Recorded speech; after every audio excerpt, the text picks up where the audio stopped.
We've seen that online media are different from the communications forms that came before, yet they still share many of the traits from the oral, print, and mass electronic cultures. Certain techniques of rhetoric were developed and implemented in oral communication, then print culture, and eventually for radio, film, and television. These rhetorical devices were proven to be effective in making messages more powerful and more memorable. It's worth looking at rhetoric to see how we can apply it to our online writing. What is rhetoric? And why talk about rhetoric in a class about online writing? Rhetoric is the study of the effective use of language, the art of making persuasive speeches and influencing the thought and conduct of an audience, the method of all specialized literary uses of language in prose or verse. Reprog writes that blogs and the social publishing and communication forms that have developed on the web are part of a larger picture of communication and publishing through the ages. Oral communication features are still present in online communication. Rhetoric is still valuable in writing effective, persuasive content. Aristotle outlined 10 tips for effective communication in his 3 books of rhetoric. First, be logical. Logic is a particular method of reasoning or argumentation, a science that investigates the principles governing correct or reliable inference. If A leads to B and B leads to C, then A leads to C. Use logic so there are no holes in your message. Second, think clearly. Focus on means and ends without unnecessary distractions or digressions. Avoid clutter and distractions. Prepare your thoughts before you communicate them. Third, reason cogently. Consider cause and effect and reach a convincing and believable conclusion. Provide examples and use common sense. Do yourself a favor and outline before you write. Fourth, remember that argument is the heart and soul of persuasion. A discussion involving different points of view is one of the best ways to discover if one side has a stronger case than the other. This means that dialogue is vital. A lot can be learned in back and forth debates, but strive to be civil. Fifth, study human nature. Understand psychology. Understand the distinguishing characteristics that all people share, and this can help connect to them better. Experience life. Sixth, observe the character and emotions of your audience as well as your own character and emotions. Know your audience and know yourself. Make modifications as necessary. 50 years after Martin Luther King Jr.'s I Have a Dream speech, people are still talking about it because he knew how to connect with his audience. He knew which buttons to push, which emotions to pull. You are not communicating in a void. Remember your audience. Seventh, attend to delivery. Think about presentation. Often it's not just what you say, but how you say it. It's the difference between story and plot. Story is boy meets girl, boy loses girl, boy and girl reunite. Plot is how all of that unfolds. The words we choose make all the difference. It's how we communicate something. Eighth, use language rightly. Remember the power of words. The key to effective rhetoric is using the right words in the proper structure. What are you saying? Ninth, arrange your material well. Structure and balance your words and ideas. Think of Stonehenge. Separately, those are just giant pieces of stone, but structured together, they create a monument for the ages. So structure your words. Make your message not too long, not too short, but just right. 10th, end crisply. A good ending is just as important, if not more so, than everything that came before. The importance of a good beginning and a good ending are integral to good writing. Both are vital. The beginning to hook your readers, but the ending to make them take the message with them and not forget. Those are the 10 tips about rhetoric from Aristotle. Be logical. Think clearly. Reason cogently. Remember that argument is the heart and soul of persuasion. Study human nature. Observe the character and emotions of your audience as well as your own character and emotions. Attend to delivery. Use language rightly. Arrange your material well, and end crisply. I mentioned the importance of knowing human nature. Here are some examples of the psychology of rhetoric. Know your audience, know people. People make decisions emotionally, based on feelings and needs. Intangible benefits such as happiness are the keys to persuasion. People justify decisions with facts, so provide rational justifications to support your message. People are egocentric and see the world as how it relates to them personally, so let them know what's in it for them. People look for value, so demonstrate why something is better or worse than something else. People think in terms of people. Real-life situations are easier to conceptualize and absorb than abstract ideas. People don't want to be forced to do something. You can urge, you can push, you can entice, but people do what they want to do. The key is to convince them that your message is worth receiving for whatever reason. People love to buy, either physical products and services or intangible ideas. They do not like to be cheated or tricked. If what you're selling is good, or you can make it appealing, and you're not being deceptive, you can find an audience for your message. People are naturally suspicious, so assume that your audience will be skeptical of any claim or opinion you have. Back it all up with evidence and examples whenever you can. Anticipate any negative arguments and be ready with positive responses.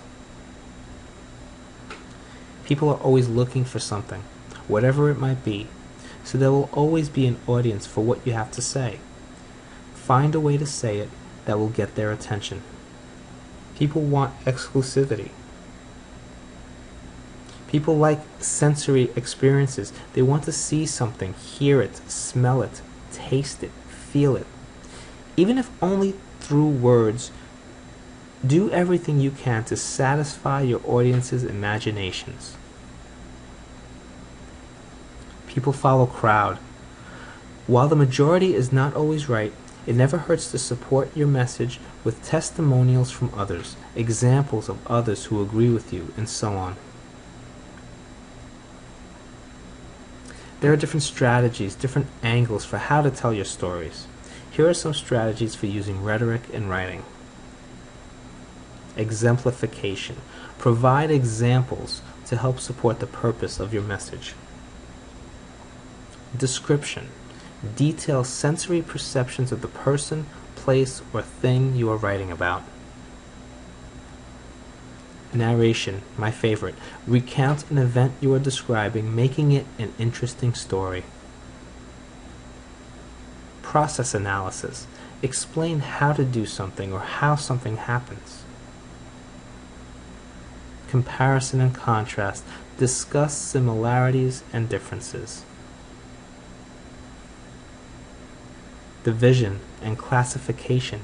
Divide a whole into easy-to-digest parts or sort related items into easy-to-understand categories. Definition. Provide the meaning of obscure terms you use. Cause and effect analysis. Examine why something happens and describe the consequences of a string of events. argumentation, convince others through reasoning. There are tricks of the trade that differentiate a good writer from a bad writer, a great communicator from a mediocre one. Here are a few of those rhetorical techniques. Alliteration, the repetition of the same sound beginning several words in a sequence. When Julius Caesar said, "Veni, vidi, vici," I came, I saw, I conquered, it was a catchy, memorable, powerful phrase that went down in history. Anadiplosis, doubling back, is the intentional repetition of one or several words for dramatic effect. For example, Francis Bacon saying, "Men in great place are thrice servants, servants of the sovereign state, servants of fame, and servants of business." The repetition of the word servants is intentional and has an impact. Antithesis, opposition or contrast of ideas or words in a balanced or parallel construction. In William Shakespeare's play Julius Caesar, Brutus the assassin explains to the populace why he murdered his friend. "Not that I loved Caesar less, but that I loved Rome more." It's an effective contrast full of emotion. Apostrophe, not the punctuation mark, but the rhetorical technique. It's a sudden turn from the general audience to address a specific group or person or personified abstraction who's either absent or present. Again, in Shakespeare's Julius Caesar, here played by actor Marlon Brando in the movie, "For Brutus, as you know, was Caesar's angel. Judge, O you gods, how dearly Caesar loved him." Mark Antony is addressing the Roman citizens, but then turns his words to the gods for dramatic effect. Assonance, the repetition of the same sound in words close together. Think of Edgar Allan Poe writing, "Hear the mellow wedding bells," and his use of the soft E sound. Cacophony, the harsh joining of words, such as when Winston Churchill said, "We want no parley with you and your grisly gang who work your wicked will." Hear those hard G's and K's. Climax, the arrangement of words, phrases, or clauses in an order of ascending power. Ted Kennedy often used this technique in his speeches, such as during the eulogy for his brother when he said, "My brother need not be idolized or enlarged in death beyond what he was in life. To be remembered simply as a good and decent man who saw wrong and tried to right it, saw suffering and tried to heal it, saw war and tried to stop it." Euphemism, the substitution of an agreeable or less offensive expression for one whose plainer meaning might be harsh or unpleasant. President Ronald Reagan was a former actor and was called the Great Communicator because he knew how to use rhetoric. When the space shuttle Challenger exploded, killing the astronauts on board, he addressed the nation and found poetry to say more powerfully what simpler, more straightforward words could not. We will never forget them, nor the last time we saw them this morning as they prepared for their journey and waved goodbye and slipped the surly bonds of earth to touch the face of God. Hyperbole, the exaggeration for emphasis or rhetorical effect. When Ralph Waldo Emerson said, "Here once the embattled farmer stood and fired the shot heard round the world," obviously no shot could literally be heard around the world, but the exaggeration is a literary device, and it works, becoming one of the most memorable phrases of all time. Irony, the expression of something which is contrary to the intended meaning. The word irony is often misused to mean just bad luck, but like in the song "Isn't It Ironic" by Alanis Morissette. But it's more than that. We go again to Shakespeare's Julius Caesar. The assassins have granted Mark Antony permission to speak, as long as he doesn't say anything negative about them to the crowd. Mark Antony keeps his word, but uses irony to turn the crowd against the assassins, without once outright condemning them. Yet Brutus says he was ambitious. and Brutus is an honorable man. He never once calls Brutus or the other assassins anything but honorable, but by praising Caesar, he uses the assassins' own words ironically against them, causing the public to weep for the death of Caesar and rise up against those who killed him.